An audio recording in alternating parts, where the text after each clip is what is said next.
Olá pessoal, estamos de volta para dar continuidade ao nosso curso de coordenador de casa de acolhimento. Meu nome é Everton Rocha, sou jornalista e vou seguir aqui com vocês neste módulo que vai tratar sobre os marcos regulatórios e as políticas públicas sobre drogas do Brasil. É importante destacar que esse curso ele tem justamente o objetivo de formar pessoas, fazer com que você consiga, dentro do seu campo de atuação na dependência química, conseguir desenvolver as suas habilidades quanto coordenador ou coordenadora de casa de acolhimento. Trabalhar a dependência química, a gente sabe que não é uma tarefa muito fácil. O enfrentamento da dependência química, ele justamente vem se desenvolvendo ao longo dos anos, trazendo aí novas perspectivas, e no decorrer dessa caminhada, novas políticas públicas foram surgindo, novos marcos regulatórios foram surgindo para atender as comunidades terapêuticas, para um atendimento melhor, não só das comunidades terapêuticas, mas para atender, vamos dizer assim, esse grupo de instituições que podem atuar dentro do tratamento com o usuário de drogas psicoativas, tá?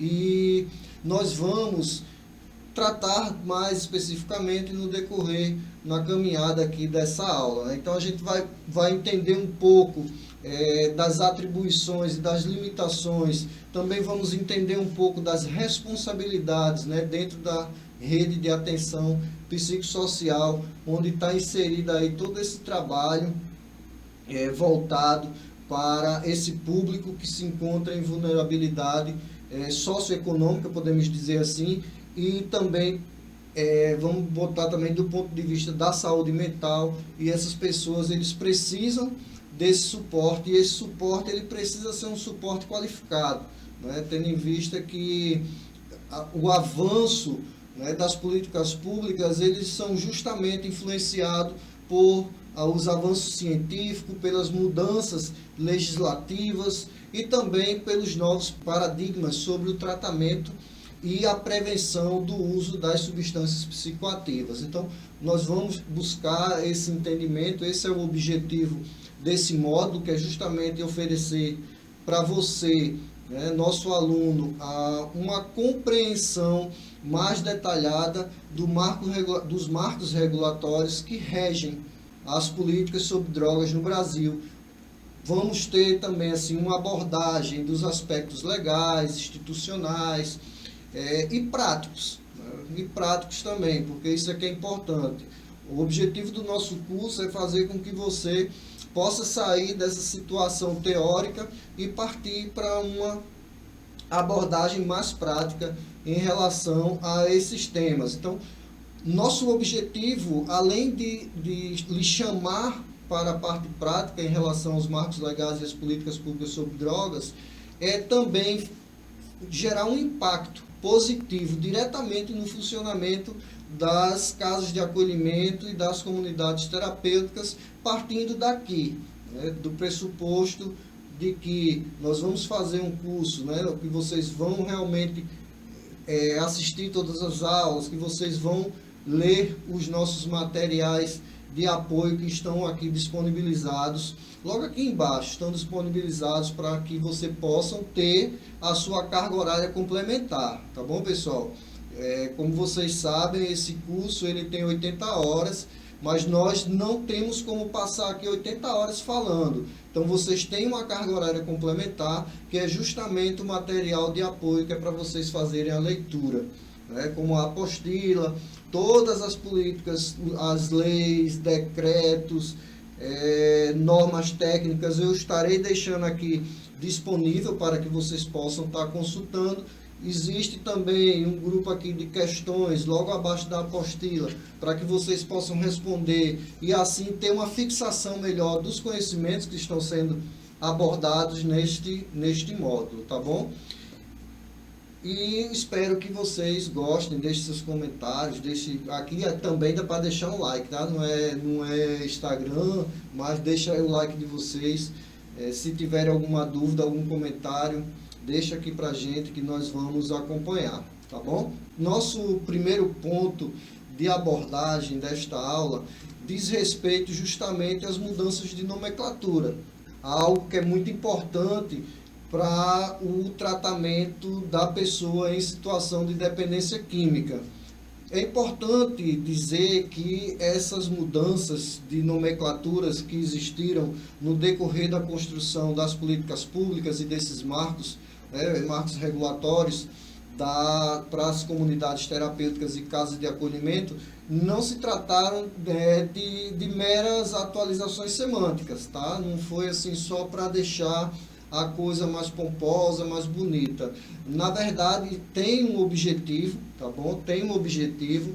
Essa mudança da nomenclatura representa uma redefinição, inclusive conceitual, da prática sobre o tratamento, de como a gente deve tratar pessoas em situação de vulnerabilidade que está relacionada à dependência química, né, ao uso de substâncias psicoativas.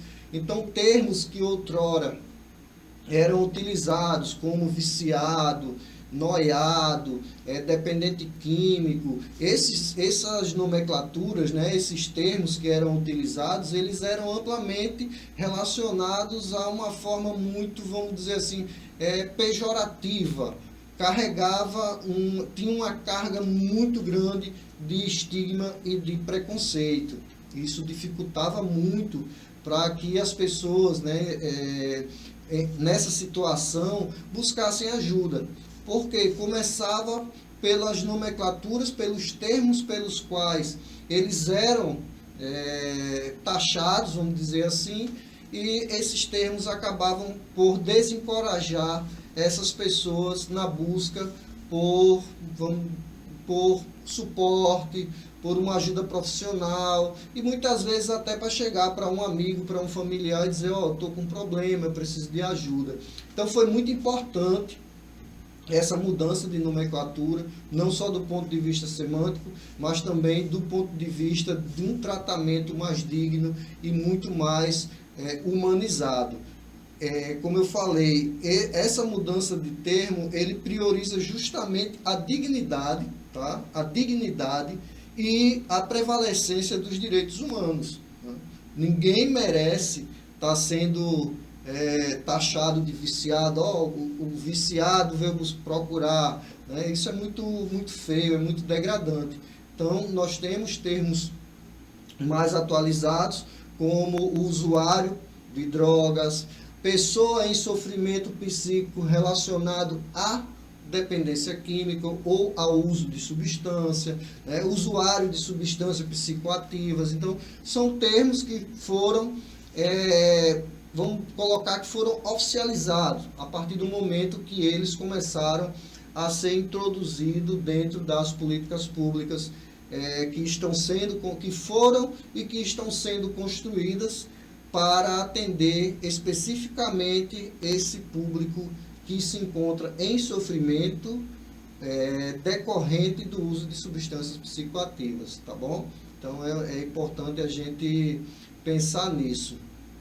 E dentro da questão da nomenclatura, a gente tem ali um contexto histórico, né? A evolução da terminologia das políticas sobre drogas acabaram refletindo as transformações sociais, científicas e legais.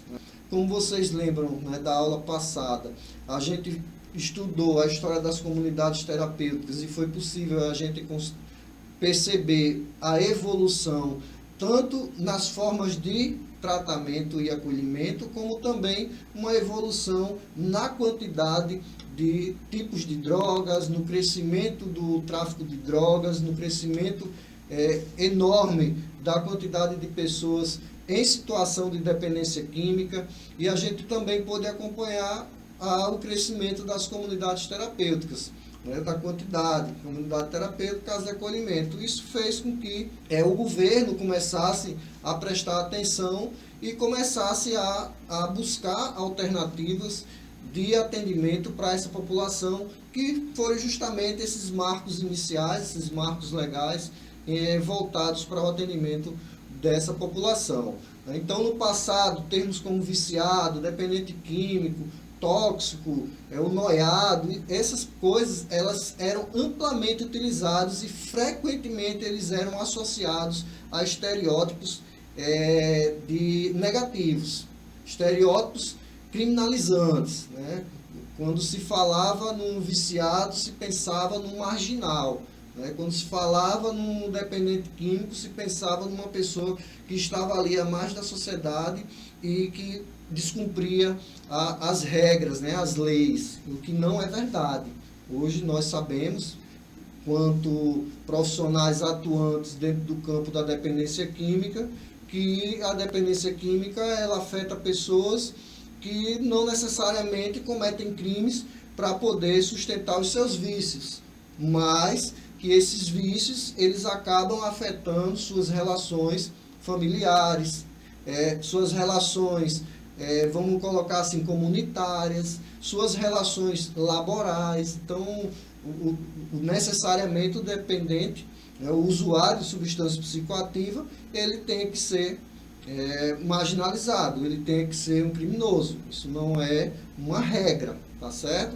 Por isso que a mudança nessas nomenclaturas, nessas terminologias, elas são tão importantes para evitar e banir esses estigmas, fazer com que as pessoas elas não se sintam marginalizadas, criminalizadas, para que elas venham buscar suporte, buscar ajuda, começando pela célula familiar, buscar ajuda na própria comunidade, né, vamos dizer assim, nos instrumentos de apoio que o próprio governo eles disponibiliza, como uma UBS, que é uma porta aí de entrada para o sistema de atendimento do SUS, para um atendimento mais especializado dentro de um CAPS AD, ou até mesmo para que ele venha a procurar uma comunidade terapêutica que possibilite, que favoreça o tratamento para ele, né? Então, essas nomenclaturas vocês acabam percebendo que o nível de importância delas é muito superior ao que a gente imagina, né? Que é somente, vamos só mudar os nomes, mas não foi bem assim. Então, na segunda metade do século XX, houve essa necessidade. Então, os movimentos sociais, os avanços científicos, em especial na área da psiquiatria e da psicologia, eles começaram esses questionamentos. Será que é salutar tratar essas pessoas com essas terminologias? Será que nós não precisamos adequar a forma com que nós tratamos essa população, né, que tanto necessita de ajuda e de suporte, tanto do ponto de vista social, mental, econômico, né, nas relações afetivas? Então, começou a se ter esse questionamento, principalmente durante ali os processos da reforma psiquiátrica que aconteceu no Brasil. Tá? A própria Organização Mundial da Saúde, a OMS, ela passou a fazer recomendações para que essas terminologias elas começassem a ser banidas e substituídas, como sugestão, que eu já falei, usuário de drogas, pessoas com transtorno de uso de substâncias e por aí em diante, tá? Então são terminologias menos agressivas, né? Ainda acredito que é agressivo, ainda existe estigma, inclusive nessas terminologias menos impactantes, mas que nós podemos dizer que dentro do marco regulatório, das legislações, das propostas de políticas públicas, tivemos sim uma grande evolução nesse sentido. Então, no Brasil, essa mudança ela foi sim influenciada, como foi dito anteriormente, tanto pela reforma psiquiátrica que aconteceu, como também pela luta antimanicomial que aconteceu nesse mesmo período. E esses dois movimentos, eles abordavam justamente que o tratamento com as pessoas, que muitas vezes, vocês lembram da aula passada que eu falei, que quando uma pessoa vivia em situação, por exemplo, de alcoolismo na rua, eles eram colocados em um manicômio, porque eles eram taxados de desordeiro, né? de vagabundagem, vadiagem. E a reforma psiquiátrica acabou com isso, porque ela buscava e lutava, tinha como abordagem principal o tratamento humanizado, ou seja, você eliminar os estigmas.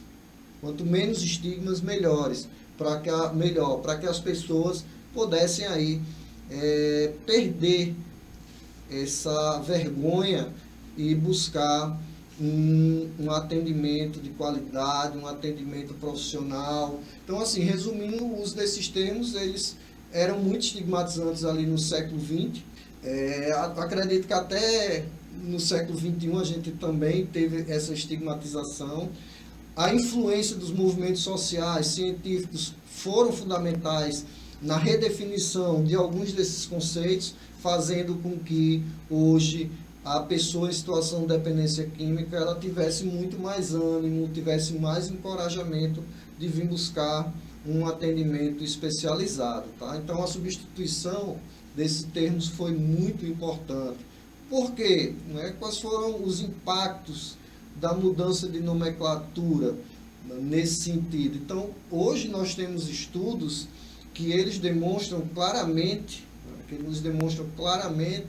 que o impacto linguístico ele pode sim aumentar a relutância em buscar um tratamento. Ele pode agravar o problema, que a pessoa já está ali passando na questão da saúde mental, e pode inclusive perpetuar uma exclusão social. Você vê que o impacto ele é muito grande e nós temos assim a responsabilidade de começar a utilizar uma nomenclatura diferente para que as pessoas elas possam se sentir acima de tudo respeitadas, né? Que tenham ali preservada a sua dignidade de forma profissional. Então, a adoção desses termos, como pessoa em sofrimento relacionada ao uso de substância, uma forma dessa de tratar a pessoa, ela acaba que reflete uma abordagem que é totalmente baseada em evidência. Houve um estudo para se chegar a essa terminologia. Né? Por exemplo, uma pessoa em situação de rua. A pessoa não é um morador de rua, ela está passando por uma situação que está fazendo com que naquele momento ela se encontre naquela situação. Ela não é, ela está numa situação que é temporária. Então, são evidências científicas que chegam até essas conclusões. Então, a mudança de nomenclatura, ela acaba por reconhecer a complexidade do fenômeno do uso de drogas e prioriza, acima de tudo, a dignidade humana. Tá? Essa mudança ela vai além e ela passa a ser construída e passa a ser reconhecida dentro das políticas públicas sobre droga, em contraste daquilo que a gente via, que era o modelo proibicionista, né, do século passado, o modelo em que existia a criminalização direta do usuário, não existia uma diferenciação entre usuário e traficante. Tudo isso foi evoluindo, a gente vai ver um pouco mais no decorrer da história. E nós vamos ver no decorrer de nossa aula, tá bom? As pesquisas elas também indicavam que uma linguagem neutra em relação à dependência química e descritiva, ela melhora sim a adesão aos tratamentos, facilita inclusive a reinserção social dessas pessoas. Mas o que seria uma linguagem, né, neutra e descritiva? A linguagem neutra vem aí da questão de você não estigmatizar. E descritiva, ela vem já explicando qual é o problema daquela pessoa. Né? E você entender que aquela pessoa ela está passando por um momento com aquela dificuldade, muitas vezes com aquela doença, que a gente sabe, né, que a dependência química ela é reconhecidamente uma doença que não tem cura, mas que é passível de tratamento. Então, isso tudo é importante a gente ter esse entendimento.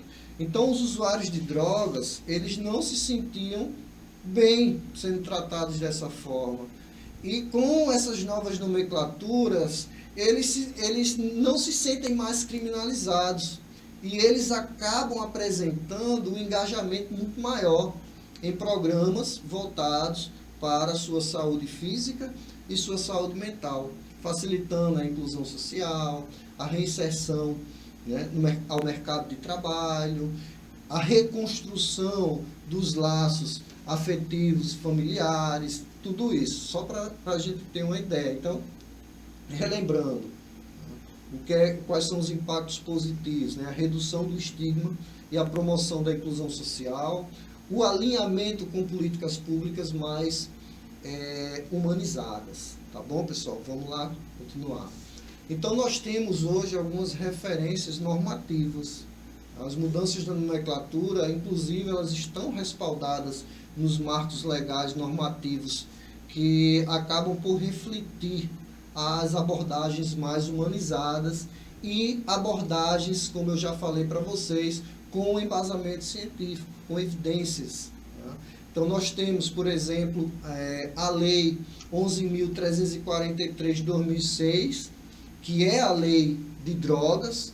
Ela acabou por substituir o termo toxicomano por usuário e traficante. Isso fez com que existisse uma distinção entre a pessoa que faz o uso da substância psicoativa e a pessoa, né, que realmente ali é o traficante, que ele é que joga a droga nas ruas, ele é que se beneficia com o tráfico de drogas, né? Enquanto na outra ponta tem a pessoa adoecida. Você tem o traficante que adoece a população e você tem o usuário, que é aquela pessoa que adoece em virtude do uso de substância psicoativa, tá bom? E a gente traz aqui para vocês algumas políticas, né? Algumas leis que vão ficar aí para que vocês possam ler. Né? Essa legislação ela está toda disponibilizada aqui na plataforma para vocês, tá bom, pessoal? Vamos lá. Então, a Política Nacional sobre Drogas, ela foi revisada em 2019. Ela reforça justamente a adoção de uma linguagem não estigmatizante e a priorização de ações de saúde. Esse documento, essa política, inclusive, ela cita algumas diretrizes da Organização Mundial da Saúde, que recomenda uma abordagem baseada em direitos humanos, tá bom? Além disso, existem outros movimentos, organizações, como, por exemplo, o CFP, que é o Conselho Federal de Psicologia, que também, em suas orientações, acaba orientando, né, seus profissionais para que evitem termos pejorativos, reforçando, sim, a necessidade de uma comunicação ética, uma comunicação científica embasada, sim, em evidências, tá? Então, nós temos aí justamente essa lei, que é a Lei 11.343, tá? Que é a Lei de Drogas. E a gente precisa, sim, ter uma atenção para essas resoluções, tá bom? Depois vocês baixam aí, vocês dão uma lida. Vamos continuar, né? As mudanças de nomenclatura nas políticas sobre drogas, elas representam um avanço significativo na desconstrução dos estigmas e na promoção de abordagens muito mais eficazes, abordagens que trazem solução e resultados, tá bom? Essas abordagens, elas reforçam justamente a importância da linguagem na construção de políticas públicas mais humanizadas. Quando a gente começa a adotar esse entendimento, quando a gente começa a se policiar na forma com que a gente trata as pessoas, a gente começa também a contribuir para que as políticas públicas elas sejam direcionadas de forma correta, de forma mais eficiente e com bastante eficácia. E nós temos os marcos regulatórios, dentre os quais nós temos um muito importante, que é justamente o marco regulatório de entidades sem fins lucrativos, tá? O marco regulatório brasileiro, esse estabelece justamente diretrizes muito claras em relação ao funcionamento de instituições sem fins lucrativos, entre elas, não somente, mas entre elas, as que atuam no acolhimento de pessoas relacionadas ao uso de drogas.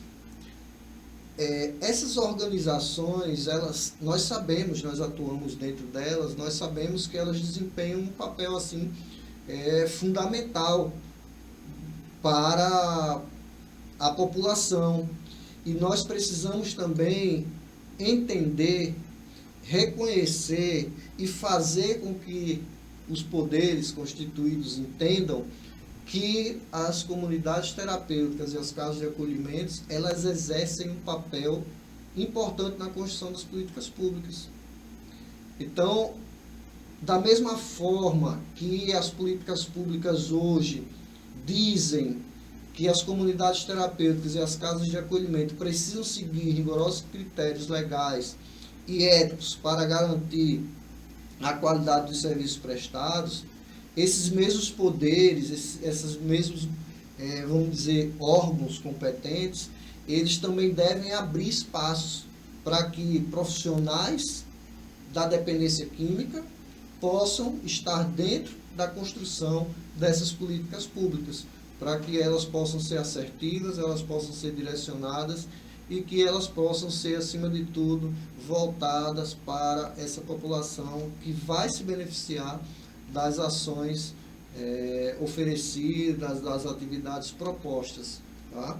Hoje, essas instituições, né, as casas de acolhimento e as comunidades terapêuticas, para atuarem no âmbito da dependência química, elas precisam de alguns tipos de documentos, algumas certificações.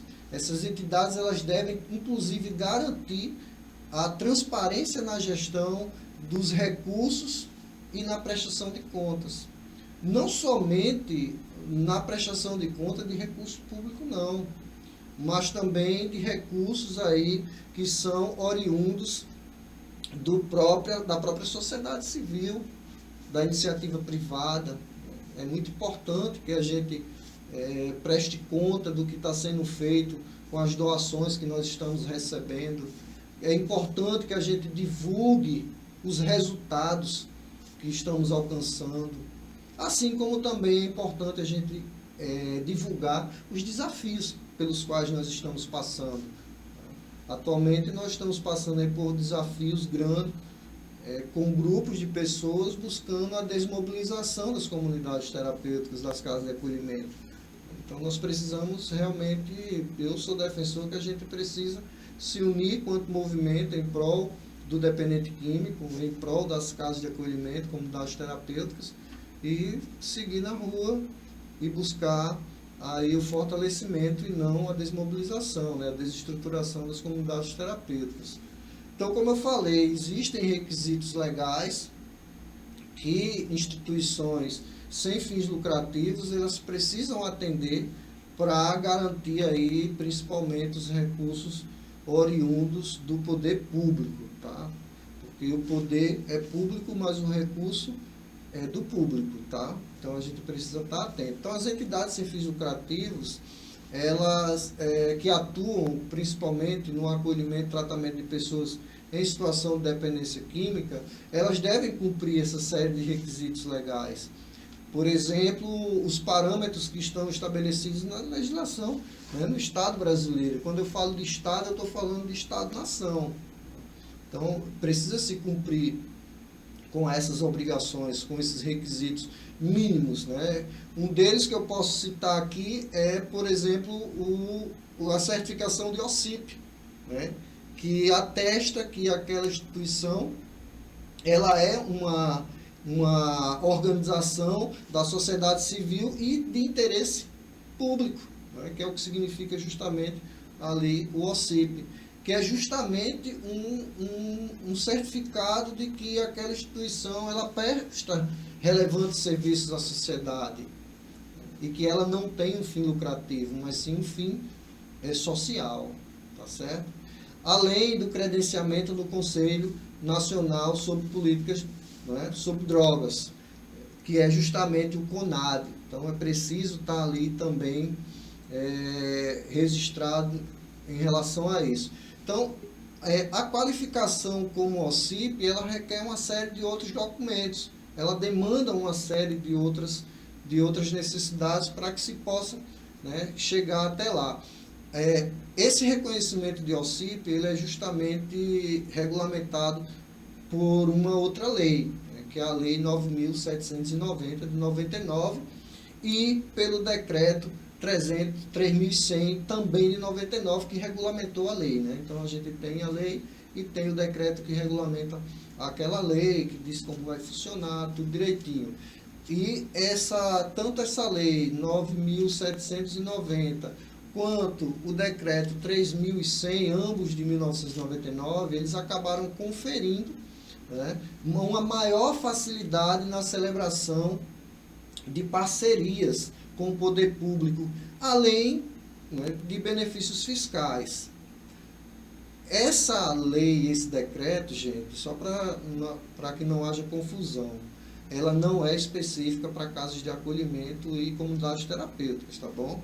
Ela rege em toda a sua amplitude todas as organizações sem fins lucrativos, organizações da sociedade civil sem fins lucrativos, para a gente não confundir, pelo amor de Deus.